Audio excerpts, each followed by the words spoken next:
പുതിയൊരു വീഡിയോയിലേക്ക് എല്ലാവർക്കും സ്വാഗതം. ഇന്നത്തെ വീഡിയോയിൽ നമ്മൾ നെല്ലിക്ക ലേഹ്യമാണ് ഉണ്ടാക്കാൻ പോകുന്നത്. നെല്ലിക്കയുടെ ഗുണത്തെ പറ്റി പ്രത്യേകം ഞാൻ പറയേണ്ട ആവശ്യമില്ലല്ലോ. നെല്ലിക്ക നന്നായി കഴുകി വൃത്തിയാക്കിയതിന് ശേഷം കുക്കറിലിട്ട് 4 വിസിൽ വരുത്തുക. 4 വിസിലും വന്നതിന് ശേഷം നെല്ലിക്ക ഇതുപോലെ വെന്തിട്ടുണ്ടാവും. ദേ കണ്ടില്ലേ, ഇപ്പോൾ നമ്മളത് കൈകൊണ്ട് എടുത്ത് ഇങ്ങനെ പൊട്ടിച്ച് നോക്കുന്ന സമയത്ത് ഈ ഒരു രീതിയിലായിരിക്കും ഉണ്ടാവുക. കണ്ടില്ലേ, ഇതിപ്പോൾ നന്നായി വെന്ത് കറക്റ്റായി വന്നിട്ടുണ്ട്. ഇനി ഇതിൻ്റെ കുരുക്കളെല്ലാം നമുക്ക് മാറ്റിയെടുക്കേണ്ട ആവശ്യമുണ്ട്. ഇതിപ്പോൾ കുരുക്കളെല്ലാം തന്നെ മാറ്റിയെടുത്തിട്ടുള്ള നെല്ലിക്കയാണ്. ഇനി ഇത് മിക്സിയുടെ ജാറിൽ ഒന്ന് ക്രഷ് ചെയ്തെടുക്കുക. അധികം വെള്ളമൊന്നും ചേർക്കാതെ വേണം ക്രഷ് ചെയ്തെടുക്കണമെങ്കിൽ. അതിനുശേഷം ഒരു പാൻ അടുപ്പത്ത് വെച്ച് അതിലേക്ക് 200 ഗ്രാം നെയ്യ് കൂടെ ചേർത്ത് കൊടുക്കുക.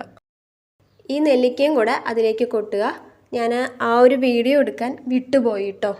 നെയ്യ് ഒഴിച്ചിട്ട് നെല്ലിക്ക അതിലേക്ക് കൊട്ടുന്ന വീഡിയോ എടുക്കാൻ ഞാൻ വിട്ടുപോയതാണ്. അതിനുശേഷം നെല്ലിക്ക നന്നായിട്ട് ഇളക്കണം, കൈവിടാതെ ഇളക്കിക്കൊണ്ടേയിരിക്കണം. ഒരു അരമണിക്കൂർ നമ്മൾ ഇളക്കി കഴിഞ്ഞ സമയത്ത് അതിലേക്ക് ശർക്കര പാവ് കാച്ചിയത് കൂടെ ചേർത്ത് കൊടുക്കുക. അതിനുശേഷം നമ്മൾ ഇളക്കിക്കൊണ്ടേയിരിക്കണം. ശർക്കര ഒഴിച്ചു കഴിഞ്ഞാൽ അത് കയ്യിലേക്ക് തെറിക്കാതെ നമ്മൾ ഇളക്കിക്കൊണ്ടിരിക്കാനൊന്ന് ശ്രദ്ധിക്കണം. കൈവിടാതെ തന്നെ ഇളക്കിക്കൊണ്ടിരിക്കണം. നമ്മൾ കൈയൊന്ന് വിട്ട് കഴിഞ്ഞാൽ ഒരുപക്ഷെ അടിക്ക് പിടിക്കാൻ സാധ്യതയുണ്ട്. ഇനി ഇതിലേക്ക് വേണ്ട സ്പൈസസ് കൂടെ ചേർത്ത് കൊടുക്കുക. പട്ട, ഗ്രാമ്പു, ഏലക്കായ്, തക്കോലം, ജീരകം, പെരിഞ്ജീരകം, ചുക്ക് എന്നിവ ചെറുതാക്കി ചൂടാക്കി പൊടിച്ചതാണ് ഈ സ്പൈസസ്. ഇനി അതും കൂടെ ഇതിലേക്ക് ചേർത്ത് കൊടുക്കുക.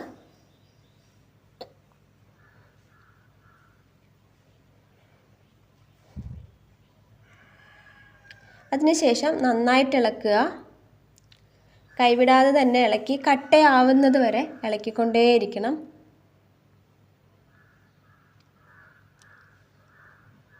കട്ടയാവുന്ന വരെ നമ്മൾ ഇളക്കിക്കൊണ്ടേയിരിക്കണം. അടിക്കൊന്നും പിടിക്കാതെ നമ്മൾ ശ്രദ്ധിക്കുകയും വേണം.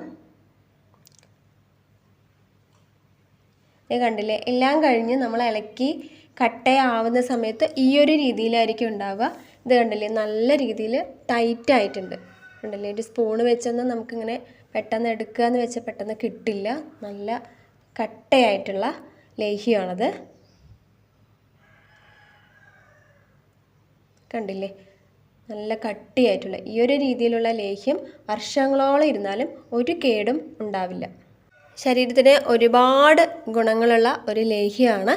അപ്പോൾ ഇനി നെല്ലിക്ക കിട്ടുകയാണെങ്കിൽ എല്ലാവരും ഇതുപോലെയുള്ള ലേഹ്യം ഉണ്ടാക്കാൻ ശ്രമിക്കുക.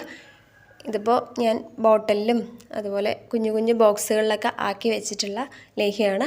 അപ്പോൾ വീഡിയോ ഇഷ്ടമായിട്ടുണ്ടെങ്കിൽ എല്ലാവരും സബ്സ്ക്രൈബ് ചെയ്യുക, അതുപോലെ തന്നെ ലൈക്ക് ചെയ്യുക, അതുപോലെ തന്നെ ഷെയർ ചെയ്യുക. അപ്പോൾ നമുക്ക് അടുത്ത വീഡിയോയിൽ കാണാം.